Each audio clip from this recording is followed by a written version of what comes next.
घरे जदि किसी परिबा नहीं ताले सोयाबीन ए रेसिपीटी को निश्चय थरे ट्राए करंतु। बहुत ही इजी बनेबा, मात्र 10 रु 15 मिनिट भितर आपण एटा को बनै परिबे।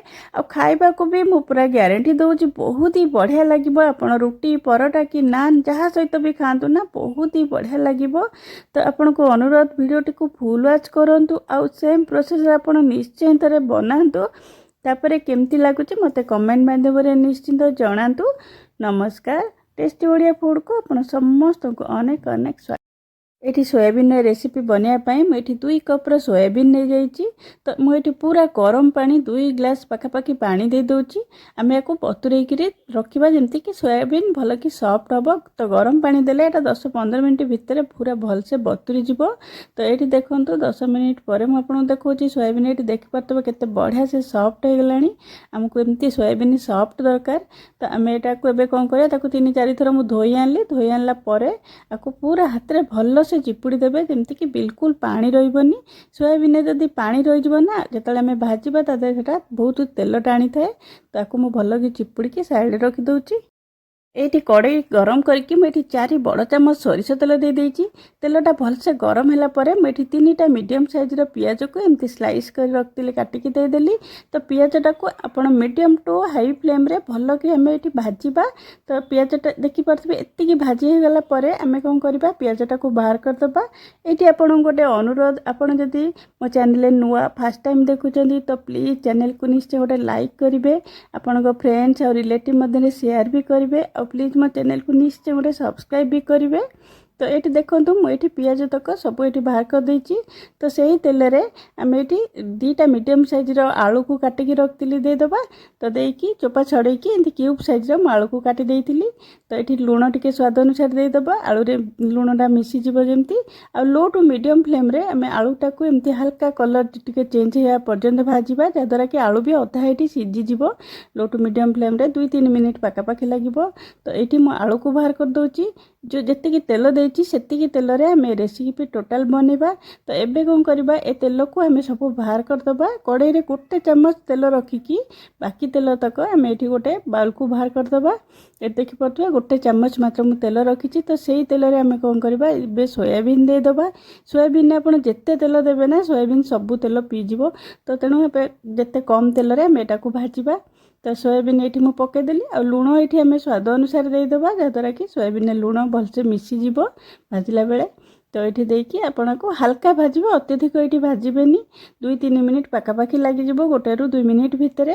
तो ये देखिपे टिके हल्का कलर चेंज हेले जो आलू मु रखी से यहाँ को बाहर कर दो। एटा पूरा ठंडा हैला परे ही आमे तार नेक्स्ट प्रिपरेशन करबा। तो ये 5-7 मिनिट मुझे छाड़ी देती। एटा पूरा भलसे ठंडा हो गलानी। तो ये आम लुण देदबा। लुण आम माने सोयाबीन और आलू भाजला बेले देथिले। तो लुण देखिकी देबे। और हळदी गुंड 1/4 टीस्पून देदेली। आ जीरा गुंड आधा छोट चामच देदेली। धनिया गुंड 1 छोट चामच देदेली। तो जेतिकी धनिया गुंड देबे तार आधा जीरा गुंड ये दबा। तो ये मीट मसला मु 1 छोट चामच दूची। ता जगह आपन चिकेन मसला दे पारिबे, ना तो किचन किंग मसला भी 1 छोट चामच दे पारिबे। काश्मीरी लंका गुंड देदेली 1 छोट चामच। अदा रसुण पेस्ट ये 1 छोट चामच देदेली। आठी दही मु 1 कप दही पूरा भल कि मिक्स करदे। और पूरा फ्रेश दही ने, बिल्कुल भी खटा दही देवेनी। खटा दही नेले आपनकर तरकारी खराब हो। तो भल कि 1 मिनिट पाखापाखि 1 चामच रे मिक्स करके आपन सेटा देदेवे। दही टिके बहलिया दही नेबे, टेस्ट बहुत भल आसीबो। 1 छोट साइज कैप्सिकम ये क्यूब साइज काटिकी देदेले। 1 टमाटर मंजी मु बाहर कर देकी ताकू एमती क्यूब साइज काटिकी देइची। आउ 4-5टा कंचा लंका भी मझिरु एमती चिरा लगेकी देइची। ताकू भल कि मिक्स करदबा। ये मु 1 बड़ चामच कस्तूरी मेथी ऐड कली, मुझे भूली जाइली। तो मुझे पछरे दूची। आपन जेतेबेले मसला सब पकाउछन ना सेतेबेले ताकू हाथ रे एमती क्रश करके देदेबे। आ भल कि ताकू मिक्स करदेबे। तो मिक्स करके आम या 15 मिनिट पाखापाखि आम या मैरिनेट पर रखा। तापर जाकि आम तार नेक्स्ट प्रिपरेशन करवा। तो यहाँ को रखी दूची 15 मिनिट। तो ये मोर जो पियाज भाजिकी रखी से पूरा भलसे ठंडा हो गलानी। ताकू मुझे गोटे ग्राइंडर जार रे देदेली। तो ये पानी आम देदेबा 2-3 चामच पाखापाखि पानी जी पियाज बाटिया दरकार। तो से पानी देवे। तो बाटिकी यार गोटे फाइन पेस्ट करके आम या साइड रखीदबा। तो नेक्स्ट प्रोसेस को जी এইଠି କଡ଼େଇଟାକୁ ଭଲ କି ଭିତରଟା ମୁଁ ଧୋଇ ଆଣିଛି। ଧୋଇ ଆଣିଲା ପରେ ଏଠି ଯେଉଁ ତେଲ ଆମେ ବାହାର କରି ରଖିଥିଲେ ତ ସେଇଟା ଏଇଠି ଦେଇଦେବା।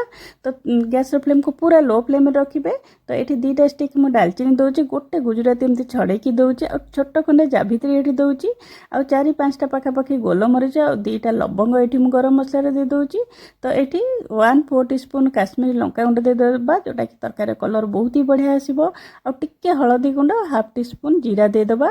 ପୁରା ଲୋ ଫ୍ଲେମ୍ ରଖିବେ। ଯଦି ବି ଆପଣଙ୍କ ତେଲ ଅଧିକ ଗରମ ହେଇଯାଇଛି ନା, ଆପଣ ତାକୁ ବନ୍ଦ କରିଦେବେ ଗ୍ୟାସ୍କୁ। ତାପରେ ଏସବୁ ପକାଇଲା ପରେ ଆଉ ଥରେ ଆପଣ ପଛରେ ଗ୍ୟାସ୍ ଅନ୍ କରିକି ତାପରେ ଆପଣ ନେକ୍ସଟ ପ୍ରିପାରେସନ୍ କରିବେ। ତ ଏଇଠି ଦେଖନ୍ତୁ, ତାପରେ ଏଇଟା ମୋର ଭାଜି ହେଇଗଲା। ଯେମିତି ଏମିତି ପିଆଜ ଦେଇଥିଲି, ଯେଉଁ ପେଷ୍ଟଟା ରଖିଥିଲି ନା, ସେଇଟା ଏଇଠି ଦେଇଦେଲି।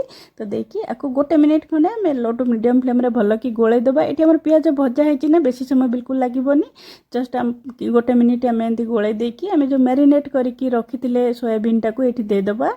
ତ ଏଇଠି ଆପଣଙ୍କୁ ଗୋଟେ ଅନୁରୋଧ, ଆପଣ କେଉଁଠୁ ମୋର ଭିଡ଼ିଓ ଦେଖୁଛନ୍ତି ନିଶ୍ଚୟ ମୋତେ କମେଣ୍ଟ ମାଧ୍ୟମରେ ଜଣାଇବେ, ଯାହାଦ୍ୱାରା କି ମୁଁ ଆପଣଙ୍କୁ ଗୋଟେ ଥ୍ୟାଙ୍କ ୟୁ ଜଣାଇ ପାରିବି। ଆଉ ଆପଣମାନଙ୍କ କମେଣ୍ଟ ଦେଖିଲେ ବି ମୋତେ ବହୁତ ହି ଖୁସି ଲାଗେ। ତ ନିଶ୍ଚିନ୍ତ ଜଣାଇବେ କେଉଁଠୁ ମୋର ଭିଡ଼ିଓ ଦେଖୁଛନ୍ତି। ତ ଏଇଠି ଦେଖନ୍ତୁ 2-3 ମିନିଟ୍ ଲୋ ଟୁ ମିଡ଼ିୟମ୍ ଫ୍ଲେମ୍ରେ ଆକୁ ପ୍ରଥମେ ଟିକେ ଏମିତି କଷିଦେବା। ତାପରେ ଆମେ ଆକୁ କ'ଣ କରିବା, କଭର୍ କରିକି ମଝିରେ ମଝିରେ ଆପଣ 1-2 ମିନିଟ୍ ଟିକେ ଥରେ ଗୋଳଉଥିବେ। ତ ଏମିତି କଭର୍ କରିକି ପୁରା ଲୋ ଫ୍ଲେମ୍ରେ ଆମେ ଆକୁ ମାନେ 7ରୁ 8 ମିନିଟ୍ ପାଖାପାଖି ଲାଗିଯିବ ଏଇଟା ହେବା ପାଇଁ। ତ ଆମେ ଆକୁ କଭର୍ କରିକି ଭଲ କି ଆପଣ ଏଟାକୁ କଷିବେ, ଯେମିତିକି ପୁରା ତେଲ ଛାଡ଼ିବା ପର୍ଯ୍ୟନ୍ତ ଆପଣ ଏଟାକୁ କଷିବେ। ଏଇଠି ଆପଣଙ୍କୁ ଯେତିକି ଗ୍ରେଭି ଦରକାର ନା, ଆପଣ ସେଇ ଅନୁସାରେ ପାଣି ୟୁଜ୍ କରିବେ। ମୁଁ ଏଠି 1 କପ୍ ପାଣି ଦେଇକି ମାନେ ମଝିରେ ମଝିରେ ଗୋଳେଇକି ଏଠି 8 ମିନିଟ୍ ଟୋଟାଲ୍ ଲାଗିଲା ମୋତେ ହେବା ପାଇଁ। ତ ଆପଣଙ୍କୁ ଯଦି ଆଉ ଟିକେ ଗ୍ରେଭି ଦରକାର, ଆପଣ 1.5 କପ୍ ପାଖାପାଖି ଏଠି ପାଣି ଦେଇପାରିବେ। ଏଠି ଦେଖିପାରୁଥିବେ ତରକାରୀ କେତେ ବଢ଼ିଆ ଦେଖାଯାଉଛି। ତ ବହୁତ ହି ବଢ଼ିଆ ଲାଗିବ। ଆପଣ ରୁଟି, ପରଟା ହେଉ କି ନାନ୍ ହେଉ, ଯାହା ସହିତ ବି ବନେଇବେ ନା, ବହୁତ ହି ବଢ଼ିଆ ଲାଗିବ। ତ ନିଶ୍ଚୟ ଥରେ ବନାନ୍ତୁ, ନିଜେ ଖାଆନ୍ତୁ, ଘରେ ସମସ୍ତଙ୍କୁ ଖୁଆନ୍ତୁ। ଆଉ ରେସିପି ପସନ୍ଦ ଆସିଲେ ଭିଡ଼ିଓଟିକୁ ନିଶ୍ଚୟ ଲାଇକ୍, ସେୟାର, ସବସ୍କ୍ରାଇବ୍ କରନ୍ତୁ। ଆଜି ପାଇଁ ରହିଲି, ପୁଣି ଆସିବା ଆଉ ଗୋଟେ ନୂଆ ରେସିପି ନେଇକି। Bye bye.